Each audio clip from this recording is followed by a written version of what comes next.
مولا علی جناب ابو ذر غفاری کے آنے پر کھڑے ہو گئے تو ایک صحابی نے پوچھا یا علی آپ ابو ذر کا خاص احترام فرمائیں۔ فرمایا ابو ذر قرآن کی 10 آیتوں کے فقیہ،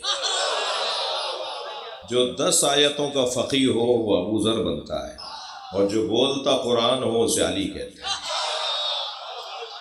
یہ بعض اوقات ایک آیت کافی ہے۔ ایک شخص آیا کہنے لگا اے عبداللہ کے بیٹے میرے پاس وقت نہیں ہے، میں نے اپنے اونٹ کے گھٹنے میں عقال باندھ دیا ہے، وہ بے چین ہے، وہ رسہ چھڑا کے بھاگ جائے گا، مجھے اونٹ پکڑنا مشکل ہو جائے گا، مجھے کھڑے کھڑے بتائیے کہ اسلام کیا ہے۔ میرے پاس بیٹھنے کا وقت نہیں ہے، مجھے یہیں کھڑے کھڑے بتائیے، میں کھڑے ہو کے سنوں گا، ایک جملے میں بتائیے اسلام کیا ہے۔ سرکار نے قرآن کی یہ آیت پڑھ دی، وَمَن يَعْمَلْ مِثْقَالَ ذَرَّةٍ خَيْرًا يَرَهُ وَمَن يَعْمَلْ مِثْقَالَ ذَرَّةٍ شَرًّا يَرَهُ۔ ایک ذرے کے برابر بھی خیر ہوگا تو وہ نظر آئے گا، اور ذرہ برابر بھی شر کیا تو اس کی تصویر بن کے سامنے آ جائے گی۔ کہنے لگا کفانی کفانی، کافی ہے کافی۔ یہ کہہ کر لوٹ گیا۔ نبی نے فرمایا جا جہولا ذہب فقیہا، جاہل آیا تھا فقیہ بن کے گیا ہے۔ تو بعض اوقات ایک آیت میرے اور آپ کے لیے کافی ہے اگر ہم چاہیں، اور کچھ آیتیں تو ایسی ہیں میرے عزیزوں کہ جنہیں فریم کروا کے گھروں میں تغرا بنوا کے لگوانے کی ضرورت ہے۔ ہمارے ڈرائنگ روموں میں، ہمارے آفسوں میں، ہمارے ملاقات کرگاہوں، کچھ آیتوں کو تو فریم کروانے۔ ان آیتوں میں سے ایک آیت ہے سورہ تکویر کی 18ویں آیت، فَأَيْنَ تَذْهَبُونَ۔ قرآن پوری آیت ہے، یہ اتنی سی، یعنی 2 لفظوں پر مشتمل ایک آیت، فَأَيْنَ تَذْهَبُونَ، کتنی اس سے مختصر آیت، صرف سب سے چھوٹی آیت ہے مدھامتان، سب سے چھوٹی آیت، پوری آیت مدھامتان۔ اور اس سے بڑی آیت یعنی 2 لفظوں پر مشتمل، ایک اس میں اشارہ ہے اور ایک فعل ہے۔ فَأَيْنَ تَذْهَبُونَ، قرآن پوچھ رہا ہے، اللہ پوچھ رہا ہے کہاں جا رہے ہو؟ اسے فریم کروا کے اگر ہم نے لگوا لیا نا تو آتے جاتے اللہ ہم سے پوچھ رہا ہے کہاں جا رہے ہو؟ جانے کا جواب ہے تو جاؤ، ورنہ کیوں جا رہے ہو؟ جب ہم اسے جواب ہی نہیں دے سکتے کہ کہاں جا رہے ہیں تو پھر کیوں جا رہے ہو؟ فَأَيْنَ تَذْهَبُونَ، کہاں جا رہے ہو؟ اسی طرح یہ آیت جو میں نے ابھی آپ کے سامنے تلاوت کی، اس آیت میں اللہ نے بڑے معارف اور مفاہیم کی دسترخوان، معرفت کا دسترخوان ہے اس آیت۔ ارشاد ہو رہا ہے فَمَنْ حَاجَّكَ فِيهِ مِنْ بَعْدِ مَا جَاءَكَ مِنَ الْعِلْمِ، بس علم آ جانے کے بعد جو کٹ حجتی کرے، زدم زدہ کرے، بحثم بحثی کرے، علم آ جانے کے بعد تسلیم نہ کرے، دلیل آ جانے کے بعد دلیل نہ رکھتا ہوا بھی تسلیم نہ کرے، یعنی علم کے آگے علم چلے گا نا، علم کے آگے تو جہالت نہیں چلے گی۔ عالم سے عالم بات کرے گا، علم کا مقابلہ علم سے ہے، معلومات کا مقابلہ معلومات سے ہے۔ اب معلومات کسی کے پاس کچھ بھی نہ ہو اور وہ تسلیم بھی نہ ہو رہا ہو تو ایسے لوگوں کو اللہ پسند نہیں کرتا۔ مجلس میں اگرچہ جوانوں کی تعداد کم ہے لیکن ان سے میں ضرور بات کروں گا کہ خود کو فرزند دلیل بناؤ، بات کرو دلیل سے کرو۔ کوئی اور ہوں گے مجھے نہیں پتا کون ہے، لیکن ہم جس جگہ بیٹھے ہیں نا وہاں سے دلیل سے بات کی جاتی ہے۔ یہ ممبر دلیل سے بات کرنے کی جگہ ہے۔ یہاں بیٹھنے والا، یہاں آنے والا، یہاں بولنے والا وہ دلیل سے بات کرے گا تو اس کی بات چلے گی۔ اور الحمدللہ ہم جس گھرانے سے جڑے ہوئے ہیں، توجہ میری طرف رہے، ہم جس گھرانے سے جڑے ہوئے ہیں، ایک صلوات اور پڑھیں ذرا محمد والا۔ تم باہر چل جاؤ۔ ہاں یہاں مجھے تو وہاں بھی ضرورت نہیں تھی، یہاں تو ویسے ہی الحمدللہ مجھ سے بڑا تو کوئی سنی نہیں ہے۔ دیوبندیوں کی اور وہابیوں کی مسجد میں جا کے نماز پڑھتا ہوں، ڈرے وہ جس کے پاس دلیل نہ ہو۔ مجھے تو محبت میں بیٹھے ہوئے تھے، میں تو وہاں بھی ضرورت نہیں تھی بھائی۔ ایک صلوات اور پڑھیں نبی کے ساتھ، اس سے بلند پڑھ لیجئے۔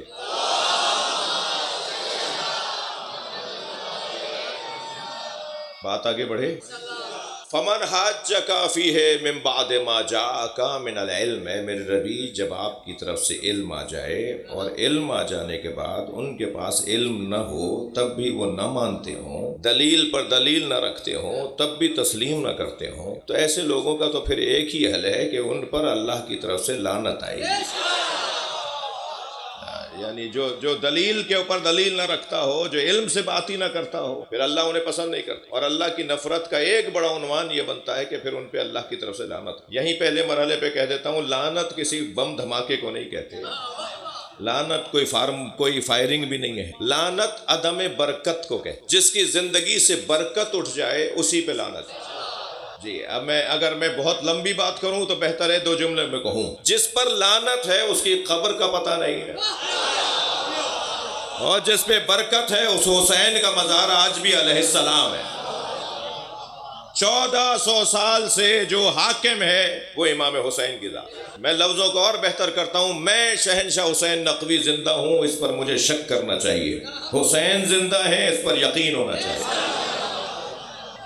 اس وجود سے زیادہ زندہ وجود ہی کوئی نہیں ہے. اب آپ دیکھ لیجئے، اسی آبادی میں ہم چلے لاہور سے کہاں سے ہوتے ہوئے آپ کے سامنے آئے، اور آپ شوق، ذوق، احساس، توجہ، محبت، عشق. ابھی تو یہ وقت مجلس کا نہیں ہے. بعض علاقوں کے مجلسوں کے وقت تو ممکن ہے کہ وہ فلاں وقت میں ہوتا تو زیادہ اچھا رہتا، تب جگہ نہیں بن رہی، یعنی اس وقت جگہ پور ہوئی بھی ہے. اور پھر یہ جو دروازہ ہے نا، یہ دروازہ سب سے بڑی دولت جو ہمیں عطا کرتا ہے وہ دولت ہے اطمینان قلب. بڑے بڑے پریشان حال لوگ ایک قطرہ امام حسین پر بہا دیں تو ان کو اطمینان آتا. اور پھر دروازے پہ میرے بھائیوں نے کسی کو کھڑا بھی نہیں کیا ہوا کہ شناختی کارڈ چیک کریں کہ آنے والا ہے کون، بتاؤ بھائی یہ سنی ہے یا شیعہ. سنی تو ویسے ہی ہماری جان ہے، ہم تو ہندوؤں اور یہودیوں اور عیسائیوں کو بھی آنے سے نہیں روکتے. اور شاعر کہتا ہے، در حسین پہ ملتے ہیں ہر مزاج کے لوگ. در حسین پہ ملتے ہیں ہر مزاج کے لوگ، یہ دوستی کا وسیلہ ہے، دشمنی کا نہیں.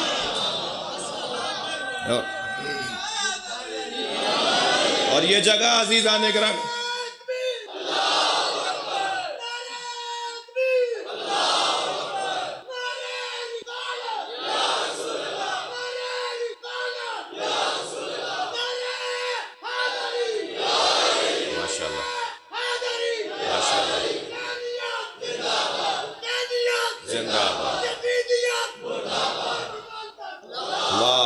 صلی علی محمد وآل محمد. یہ جگہ اینک بدلنے کی جگہ ہے. یہاں بیٹھنے والے کی دید بدل جاتی ہے. یہاں وہ ہوتا ہے نا کہ نمبر زیادہ کم ہو رہے ہوں، آنکھیں کام نہ کر رہی ہوں تو پھر اینک بدلوائی جاتی. ہم ہر دفعہ جب مجلس میں آتے ہیں تو ہماری اینک بدلتی ہے. جی، بینائی کم نہیں ہوتی، شفا پاتی. یہاں بیٹھنے والے کی دید ہی کچھ اور ہے. جی میرے عزیزوں، میرے بچوں، یہ جگہ، میں جوانوں سے زیادہ بات کروں گا، بزرگوں سے دعا چاہیے. یہ جگہ ہمارے رویے بدلنے کی جگہ ہے. جی میں ایک جگہ بیٹھا ہوا تھا، ایک جگہ سے گزر رہا تھا، ایک جگہ سے گیا، ایک جگہ سے گزر رہا تھا تو رستے میں سانپ بیٹھا ہوا تھا، وہ پھن پھیلائے بیٹھا. میرے بڑھتے ہوئے قدم رک گئے. میں سوچنے لگا یہ موذی ہے، حملہ کرے گا. ابھی کھڑا میں سوچ رہا تھا کہ کچھ لوگوں نے دوسرے مجھے دیکھ کر باتیں، دیکھو انہیں دیکھو، بڑی لمبی لمبی باتیں کرتے ہیں، تقریریں بڑی اچھی کرتے ہیں، سانپ سے ڈر رہے ہیں. اب میں سوچنے لگا ان کے چڑھانے میں آؤں یا عقل مندی کا ثبوت دوں.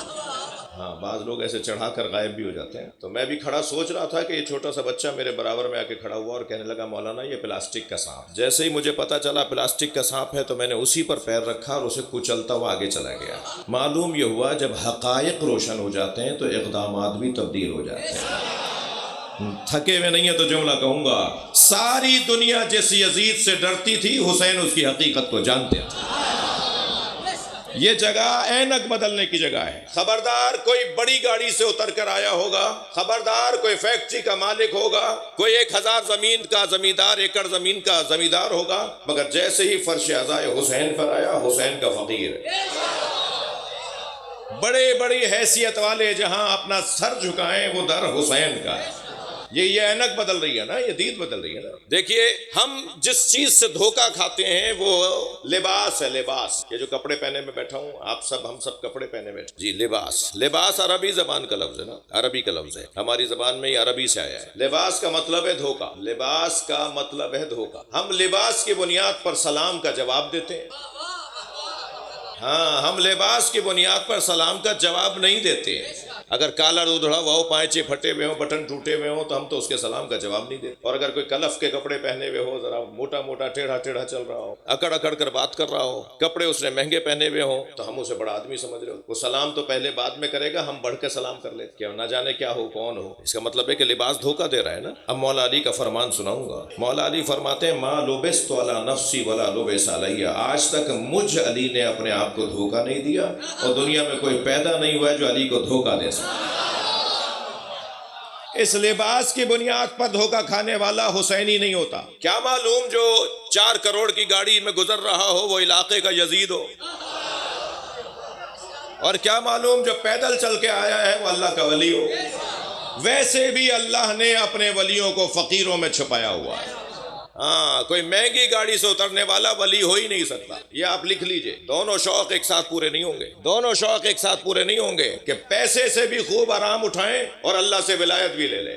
اللہ ولایت انہیں دیتا ہے جو اپنے آپ پر کنٹرول رکھ کر سادگی میں زندگی گزارتے ہیں.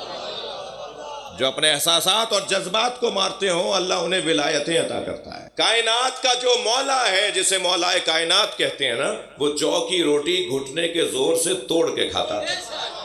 ایسا نہیں ہو سکتا، دونوں شوق ایک ساتھ پورے نہیں ہوں گے۔ اگر یہ شوق کرنا ہے تو پھر وہ بھی حلال ہے، اللہ نے پیسہ دیا ہے تو اچھی گاڑی رکھو، اللہ نے پیسہ دیا ہے تو مہنگے کپڑے بناؤ، مہنگے گھر میں رہو، مگر پھر یہ شوق پورا نہیں ہوگا۔ یہ جگہ اینک بدلنے کی جگہ ہے۔ خبردار میرے بچوں، جوانوں، اس بنیاد پر ہمیں فیصلے لینے ہیں، وہ بنیاد کچھ اور ہے۔ آپ دیکھیے اس وقت بھی میں بہت سی شخصیات کو نہیں جانتا، لیکن میں چہروں سے اندازہ لگا سکتا ہوں کہ شخصیات تشریف فرما ہیں، مگر سب زمین پہ بیٹھے ہیں نا۔ یہ ممکن ہے کہ میرے بھائی اپنے گھر کی شادی میں انہیں بلا کر کسی ایسی فرش پہ بٹھاتے تو شاید یہ کبھی بھی نہ بیٹھتے، اور ایسی ناراضگی ہوتی کہ شاید 4 پشتوں تک چلتی۔ جی اگر ہم اپنے گھر کی ذاتی خوشی میں بلا کر کسی کو یہاں بٹھائیں گے تو وہ بیٹھنے کو تیار نہیں ہوگا، مگر اب تو ہم حسین کے نام پر آئے، کسی کے بلانے پہ تو نہیں آئے۔ یہ جو جذبہ ہے، یہ جو کیفیت ہے، وہ اس جگہ پر ملتی ہے۔ اور میں ان سنی بھائیوں سے گزارش کروں گا کہ بھائی، شیعہ امام حسین کی عزاداری کے مالک نہیں ہیں، شیعہ امام حسین کی عزاداری کے مالک نہیں ہیں، نوکر ہیں، اور نوکروں کو اپنی اوقات میں رہنا چاہیے، مالک کے مہمانوں کا خیال کرنا چاہیے۔ میں سنی برادری سے ایک جملہ کہوں گا، یہ کس نے کہہ دیا کہ ہماری ہے کربلا؟ شعر سنا رہا ہوں آپ کو، یہ کس نے کہہ دیا کہ ہماری ہے کربلا؟ حق بات تم کہو تو تمہاری ہے کربلا۔ صلوات پڑھ لیں محمد و آل محمد۔